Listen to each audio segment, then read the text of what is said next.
Bitcoiners, Lockie here from Edge21, bringing you the top Bitcoin news stories of the week. Let's dive in. Coming in at number 6.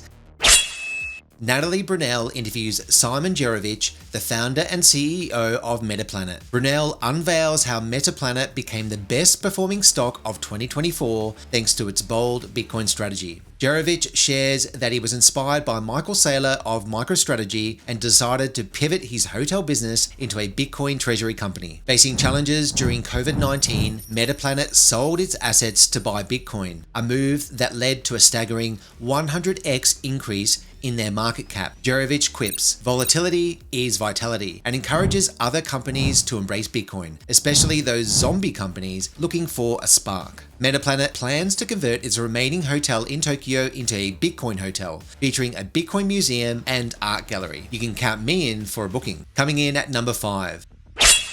Saifedean Ammous interviews Kenji Tateiwa, a nuclear engineer and Bitcoin miner, about nuclear power and Bitcoin. Tateiwa shares his experience working at Tokyo Electric Power Company, or TEPCO, and his involvement in the Fukushima nuclear disaster cleanup. He explains that the Fukushima Daiichi plant withstood the earthquake but was ultimately overwhelmed by the tsunami. There were no deaths directly from radiation from the plant failure. Tateiwa notes that the fear surrounding nuclear energy is often greater than the actual risk, and he highlights his current venture using renewable energy to mine Bitcoin. Ammous asks Tateiwa about the lessons learned and his assessment of what caused the incident. "Something I didn't know was that the largest recorded tsunami was 3 meters, so they planned for 6 meters. Yet the Fukushima tsunami reached a devastating 15 meters. Coming in at number 4.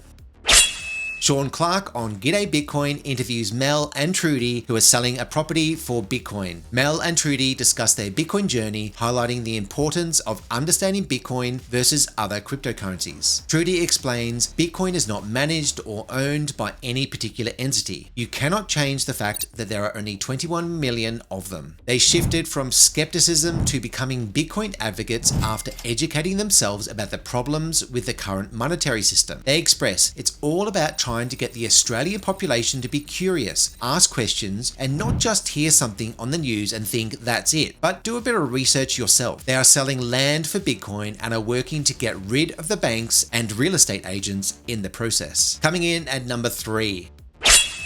CoinDesk reports that El Salvador's Bitcoin plans are now confined as part of a $1.4 billion extended fund facility, or EFF, arrangement with the International Monetary Fund, or IMF. While the IMF approved the EFF, it prohibits El Salvador from voluntary Bitcoin accumulation by the public sector. However, President Nayib Bukele cheekily added 19 Bitcoin to the country's holdings as the price dipped. The IMF noted that Bitcoin usage remains marginal in El Salvador, but a prior action for the EFF approval was amending the Bitcoin law, making its acceptance voluntary for private entities. Coming in at number 2.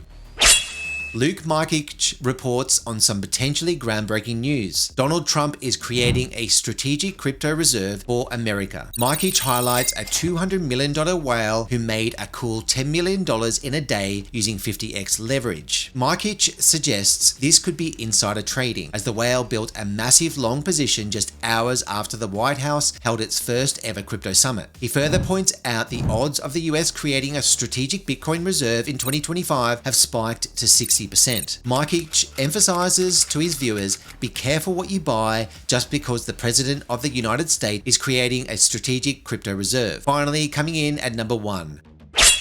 Walker from the Bitcoin podcast covers Donald Trump's announcement of a crypto strategic reserve on Truth Social. Trump stated that the reserve would include XRP, SOL, and ADA, sparking immediate backlash from Bitcoiners. Walker points out that these shitcoins have likely funneled money to US legislators. After the initial post, Trump clarified that BTC and ETH would also be at the heart of the reserve, although Walker argues that including centralized cryptocurrencies defeats the purpose of a strategic reserve of truly decentralized assets. Walker also emphasizes how these shitcoins are closer to fiat than they are to Bitcoin. Well, that's a wrap on your weekly dose of Bitcoin Alpha. If you enjoyed this update, don't forget to like, share, and subscribe to Edge21 for your weekly Bitcoin fix. Bitcoin moves fast, so stay ahead of the game with us at edge21.co. Thanks for watching, stay strong, and hodl on.